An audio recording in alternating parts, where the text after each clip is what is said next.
నమస్కారం ఈటీవీ 360కి స్వాగతం. ముందుగా ప్రధాన అంశాలు. కాసేపట్లో స్వదేశంలో అడుగు పెట్టనున్న అభినందన్. ఉత్కంఠగా ఎదురు చూస్తున్న యావత్ భారతావని. వాఘా సరిహద్దుకు భారీగా చేరుకుంటున్న జనం. వాయుసేన యోధుడిని చూసేందుకు ఆసక్తి. పాకిస్తాన్కు అమెరికా మరోసారి హెచ్చరిక. ఉగ్ర మూకలకు నిధులు రాకుండా చూడాలని సూచన. తెలుగుదేశానికి 4, వైకాపాకు 1, 5 ఎమ్మెల్సీల ఎన్నిక ఏకగ్రీవం.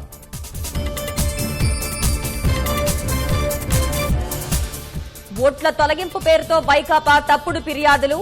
ప్రతిపక్షం కుట్రను అడ్డుకోవాలని నేతలకు సీఎం ఆదేశం.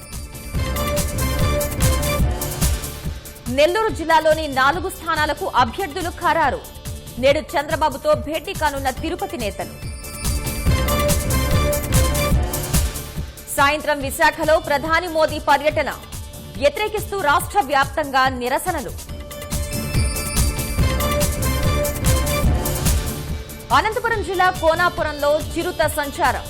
కంప చెట్లలో ఇరుక్కున్న వన్యమృగం.